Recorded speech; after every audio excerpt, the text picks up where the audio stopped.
Hey guys, what is up?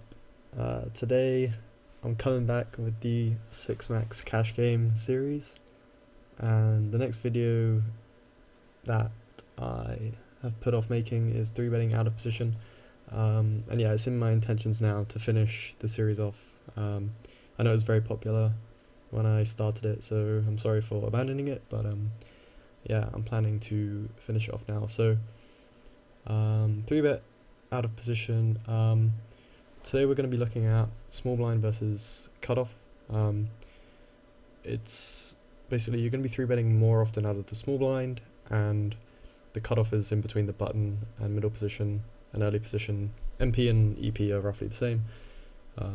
So I just chose a position which will look somewhat like button and somewhat like middle position, so that you can extrapolate the strategies and yeah, you'll have a good idea of how every situation works. So the first thing I wanted to comment on is how often do we want to be 3 betting out of position. So in my opinion, and what like PokerSnowy recommends, is a frequency which is roughly 1/3 of the open raise range. So if a cutoff player is opening about 27%, then 1/3 of that is about 9%. Middle MP, if it's like 18%, then you're looking at like 6%, and button, if it's like 40%, you're looking at like 11 or 12, something like that. And then obviously what goes into those ranges, especially in the small blind, because we're mainly 3 betting and hardly ever calling, we just want to pick the best 9% of hands that really exists. So this is what I've drawn up for a 9% range here. The light blue ones are 100% 3 bets, and the dark blue ones are roughly 75% 3 bets. This assumes we have a little bit of a calling strategy in the small blind. So you'll notice that like the smaller pairs and the suited connectors aren't selected at all. This is just for the model that I'm just covering today. You know, it's definitely viable to play all of these hands in any way. So yeah, this is not like set in stone. PokerSnowy would play a strategy very similar to this, but yeah, the reality is that a lot of these hands are more playable than this gives it credit for. So yeah, you'll mainly notice that yeah, it's big pairs, suited aces for the ace blocker, suited broadways which are playable as a flat and as a call. Ace-6 suited is not as playable as a flat there. Offsuit broadways can get into domination issues when we 3 bet and get called, so those are generally omitted, but I don't think it'd be terrible to include those at like a half or a quarter frequency using something like this. And yeah, so oh yeah, one other thing I wanted to say is because the big blind 3 bets a lot less than the small blind, and that's another reason why I chose to do this analysis as the small blind, because you'll mainly be 3 betting as the small blind than the big blind. So in the same way that I said 1/3 of the time, 1/3 of the open raise frequency you want to 3 bet as a small blind, when you're the big blind it might be like a quarter or 20% if the cutoff opens and it comes to you here, because this is for a few reasons. I think one of the reasons why is because like this one's definitely not like 100% true, but this is kind of what I believe. We'll be calling wider pre-flop as the big blind, so we need stronger hands in here to defend with. So if this player opens and we call here, having a hand like pocket nines is more beneficial, whereas in the small blind, well, we're calling like a hand like king-6 suited here sometimes, so we just need some more strength in our calling range. And yeah, another reason is the small blind has a better 3 bet bluff efficiency than the big blind. This is because the big blind has invested a whole 1 BB, so the small blind previously invested half a big blind, so there's more to gain from getting a successful 3 bet through as the small blind. In addition, the big blind can't really contest a whole lot when there's an open and a 3-bet. Like if we get a fold from like pocket 5s through to pocket 8s, pocket 9s, and that's a fantastic result. Ace queen off, that's another fantastic result. If we have a hand like a suited ace. So yeah, the small blind can mainly benefit from the big blind not being able to contest a whole lot. So yeah, this is the 3-betting out of position is different to in position because we're merged as opposed to polarized. So you'll notice that primarily we'll be staying away from small suited connectors. This is because even a hand in this kind of spot, like pocket queens could reasonably flat here. Ignore the fact that this guy's 75 big blinds.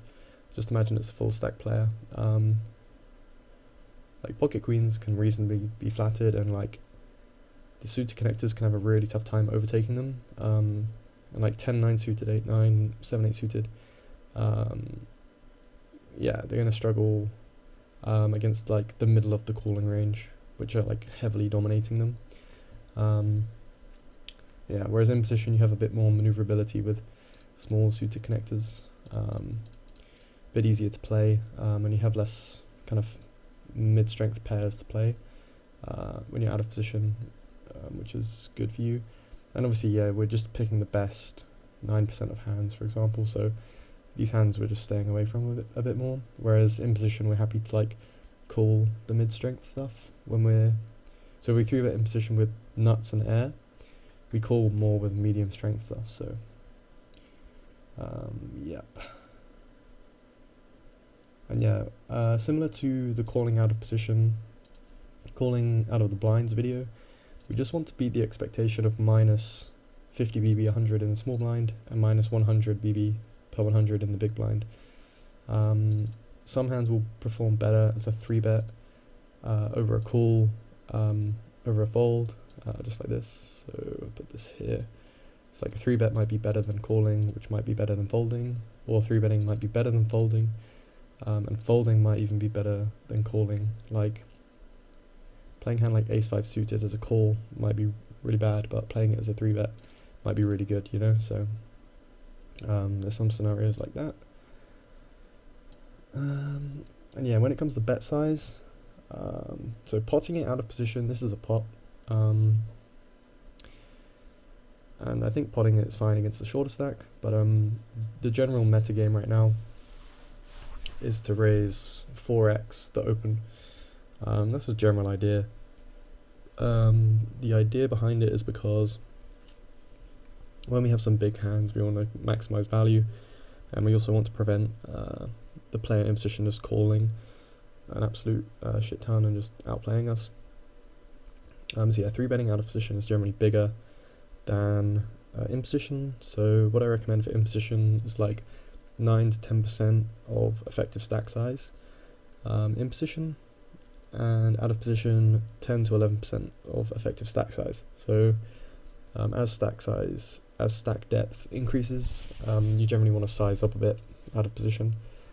And yeah, to be honest, like anything from 4x to 5x and even bigger is viable, but obviously the wider you go, the more polarized you want to be. So this is like a really merged range with the small sizing, but you could do something like this. You could call all of this stuff hypothetically. Let's get rid of this, and you could do, yeah, you could go like 5x like this, and maybe if you're going ridiculously polar, having stuff like this is a bit better. 5x or 6x out of position, so just something to consider. And yeah, just another mention to some bad things that can happen when you 3-bet out of position. So if you 3-bet like 4x out of position with a merged range like we had highlighted before, like this, this kind of range really struggles against small 4-bets. You're going to be getting a really good price pre-flop, and you're going to be up against kind of a strong range inducing or like some bluff hands which might be able to outplay you. So yeah, those 3-betting out of position merged really struggles against that, but 3-betting out of position super polar with a massive sizing does a lot better because you just fold your air. fold these ones and just jam like this stuff, and then you should be winning. So yeah, this is all I wanted to talk about in 3-bet adding out of position. I'm trying to keep the videos a bit shorter in future because, well, for reasons which will become obvious in due time. But yeah, something is in the pipeline, so keep your eyes peeled for that. Watch this space, and hope you enjoyed the video. And yeah, I'll see you in the next one. I'm looking forward to doing some post-flop analysis as well, so yeah, I'll see you then.